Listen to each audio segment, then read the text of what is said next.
Concentration physics, turning a sun into a scalpel.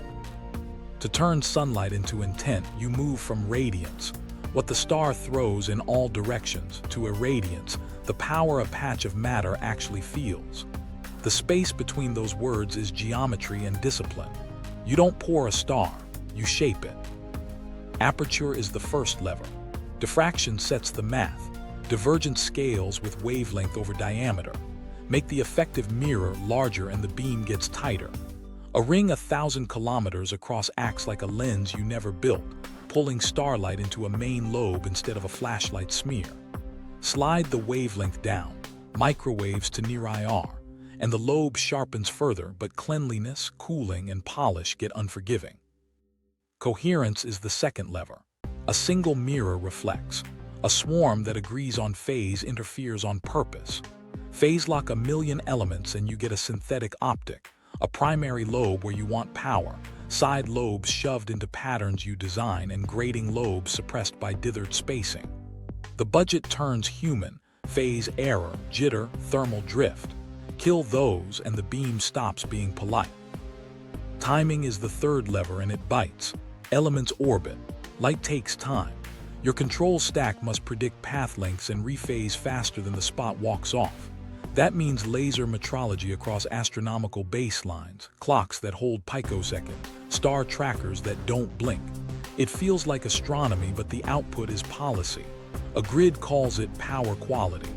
A strategist calls it strike stability. Diffraction doesn't go away even when you're perfect.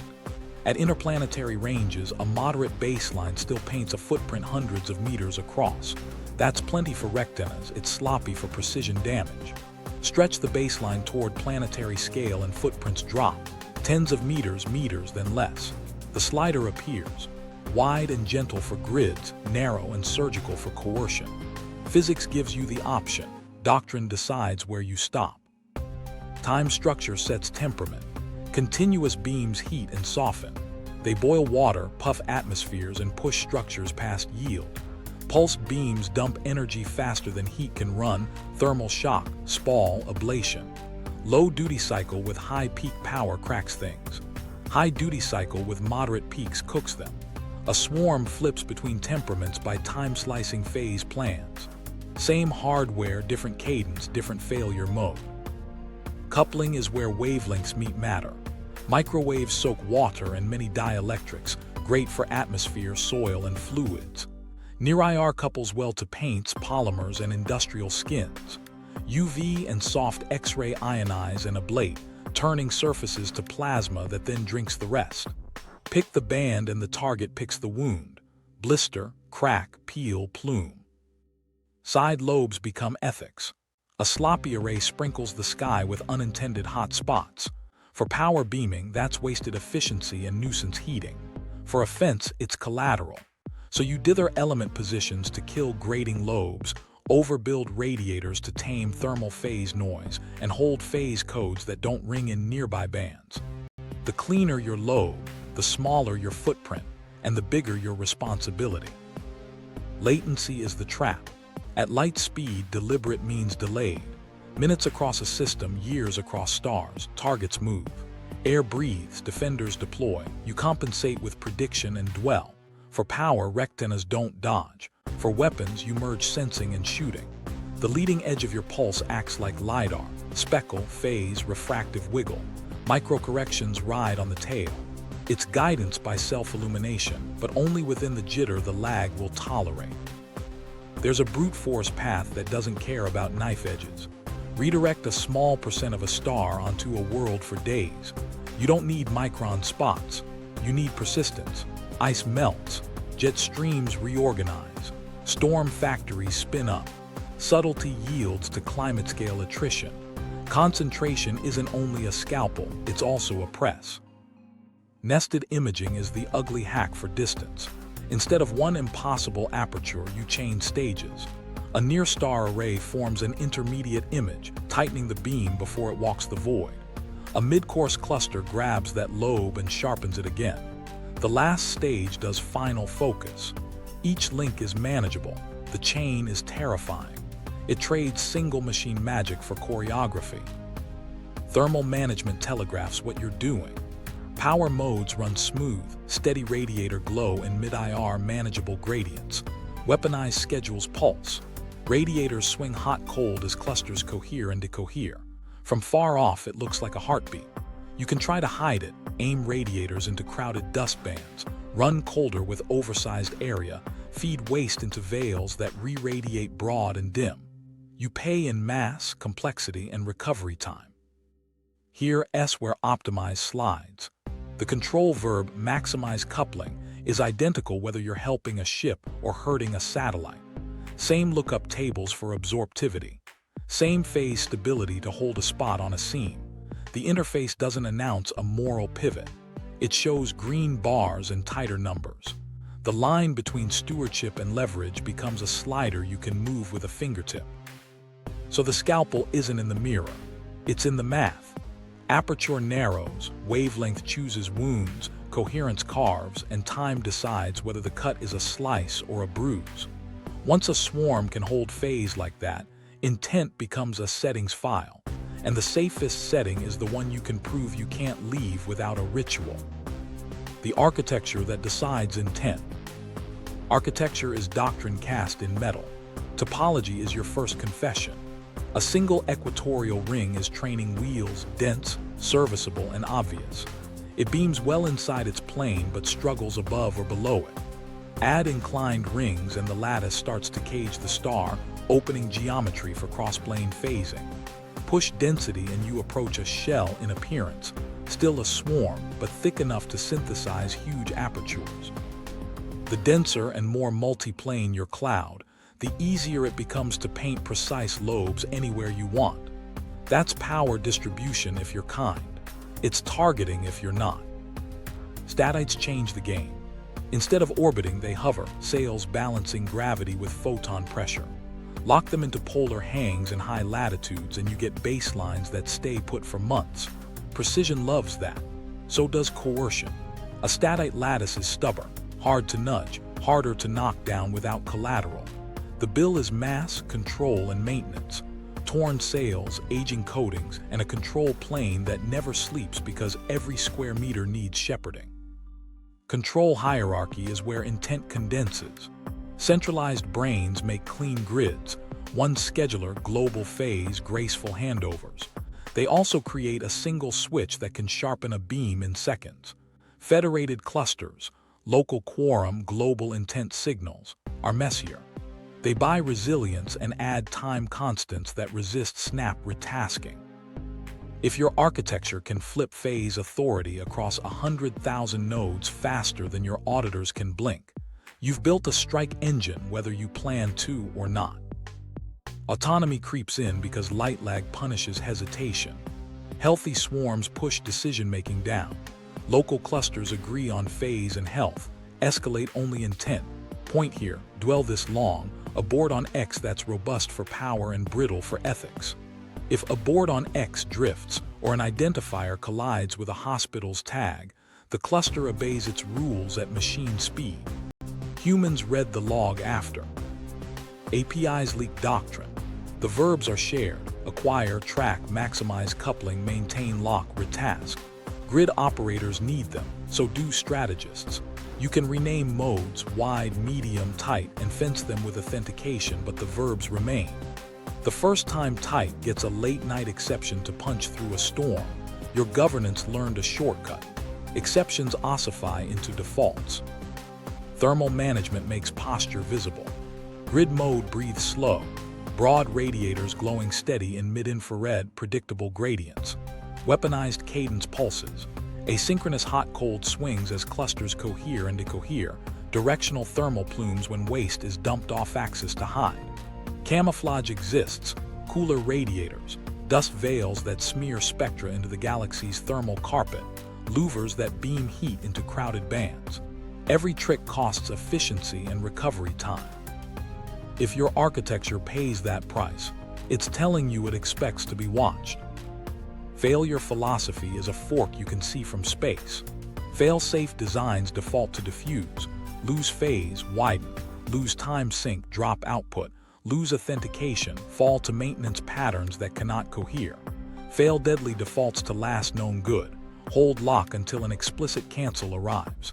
Engineers justify it with jamming fears and credible deterrence. Citizens live under a hair trigger. The spec you write today becomes someone else's doctrine. Mesh resilience is double-edged. Redundant links, voting logic, and peer healing make uptime beautiful and make accountability murky. If 3 controllers can authorize a mode change and the network stitches them together, who owns the crater when a firmware push and a test overlap? Traceability requires friction. Signed intents, irreversible logs, and physical seals on high-precision lanes. Efficiency hates those. Efficiency usually wins. Scheduler signatures betray motive. Power beaming favors slow ramps, predictable handovers, and blacklists that carve stable no-beam zones. Strike posture rewards snap retasks, hard stops, and micro-geofences. A city block precision that screams targeting whether or not you fire. If your scheduler can jump baselines across inclinations in a heartbeat, you've normalized behavior that makes neighbors twitch. Human in the loop is a promise physics breaks. At swarm scale, humans approve policies, not shots. The loop collapses into automation because metrology runs at picoseconds and windows are tight. The dashboard shows green. Optimized coupling makes sense when the rectina is yours. It's indistinguishable from malice when the identifier is wrong. The only durable break is architectural, modes that can't sharpen without a ritualized, time-delayed unlock. Storage and spares shape tempo, distribute propellant and mirror stockpiles, and you can reconfigure fast. That's great for grid resilience and perfect for mobilization. Replacement rates define stamina. A supply chain that can outpace micrometeoroids under peace can surge under fear. Logistics becomes latent doctrine. Someone will notice and write plans that assume it. Deception is part of the blueprint if you let it be. Decoy radiators that run constant load to hide pulses elsewhere. Spectral camouflage that pushes heat into bands crowded by zodiacal light. False training schedules that feed rivals. Calendars while real retask runs randomized and cold. A grid that practices deception has already crossed a line. It's optimizing for surviving accusation, not for being understood. Ashas saw the architectural drift firsthand when her team upgraded the control stack. Central scheduler, then federated backups, then a fast lane for emergency retask. In test, the fast lane hit marks that made investors grin. In audit, she asked what emergency meant and who could declare it. No one had an answer the hardware could enforce. The spec said human approval required. The code said token present. Tokens multiply. Doctrine hardens in small choices. Multiplane density, statite lattices, low latency autonomy, snap retask, cooler radiators pointed away from prying eyes. None of those scream weapon. Together, they narrow options until aiming is the lowest friction move. If you want a swarm that warms worlds, you build mess on purpose. Slower handovers, caps in hardware, split keys across rivals, and delays you can't bypass without lighting up the sky. If you don't, your architecture will decide for you. Strategy 101: Power projection at light speed. Once a swarm can hold phase, the fight stops being hardware and starts being timing. A beam leaves now, lands later. Minutes across a system, years across stars. Strategy lives in that lag, and every doctrine choice is about who reads the calendar better. Inside a system, light time is a nuisance. You predict orbits, track burns, and dwell long enough to average out jitter. Across interstellar distances, prediction explodes. Planets swing behind stars. Atmospheres breathe in seasons you've never felt. Civilizations change shift schedules while your pulse is still crossing the dark. You aren't aiming at a location. You're aiming at a habit you hope still exists when the energy arrives. So you build prediction like navies build fire control. Layer gravitational models with behavior. Don't just track rectinas. Track maintenance windows, market rhythms, religious holidays. If a grid dips every local morning on the 19th day, the vulnerable hour isn't a coordinate, it's a ritual. Power projection at light speed means aiming at routines. Uncertainty breeds first strike incentives. If you suspect their swarm will concentrate sooner than you can defend, a preemptive shot looks rational. You don't melt cities. You blind phase references, cook timing beacons, scorch calibration stars they rely on. But they run the same calculus. Under lag, both sides think going first is safer. The sky gets hair triggers you can't hear until they trip. Deterrence tries to sit on those triggers. To deter with beams, you show reach and retask. You demonstrate schedule discipline, surgical burns on inert targets, public windows you hit to the second. You make compellence real. Use persistent, precise heating to force actions, not just to stop them. Compellence is harder. It needs presence and patience under lag. It needs proof you'll keep the beam when they try to ride it out. Signaling becomes choreography. Smooth ramps and graceful handovers read like grid behavior. Snap retasks across inclinations read like a strike posture. You can calm markets or jolt ministries by adjusting cadence. The credible threat isn't loud, it's specific. Name a window, a location, a cost. Leave just enough fog that they don't game you, just enough clarity that they don't gamble wrong. Defense exploits physics on the receiving end. Ablative layers buy time, turning beam into vapor and noise. Plasma mirrors and magnetic sails reflect or defocus certain bands, forcing a fence to switch wavelengths and lose coupling. Reflective decoys bloom in numbers, splitting the attackers dwell across ghosts while the real rectina shifts address. No shield beats a star. Shields buy minutes, hours, days, enough to roll, hide, or answer. Atmosphere is both ally and betrayer. Some bands smear and absorb, spreading heat. Others run clean and invite damage. Defenders seed aerosols tuned to the attack band, pushing the fight into less efficient wavelengths. Offense timeshares around that, flicking between bands, riding polarization tricks, surfing weather like a weapon. From the ground, it looks like a forecast. From orbit, it's a duel. Logistics decides who's still dueling next year. Mirrors pit, coatings fog, electronics bake. A Sirius projector maintains replacement pipelines at steady and surge states. If you can replace 2% of your array yearly at peace and 20% under stress, you outlast a bigger but brittle rival. Attrition isn't dramatic, it's a sandblaster. The side that keeps quorum wins. Kill chains collapse under lag unless you merge sensing and shooting. Detect, decide, deliver becomes one operation when the leading edge of your pulse acts like LiDAR, reading speckle, phase, and refractive shimmy, while the trailing energy rides the microcorrections. Inside a system, you can close that loop in real time. Across stars, you fake it with calendars, ensembles of predicted windows, bracketing shots that hedge against drift. Windowed aggression is how you multiply limited power. You shoot during eclipses that hide your glint. You aim at seasonal thinnings in their air at your chosen band. You schedule pulses when meteor streams force their statites to roll protection, pushing their radiators near limits. You don't add energy, you add timing. The same wattage hurts more when the target must blink. Counterintel turns doctrine into misdirection. Fake transits teach enemy models to chase planets that aren't there.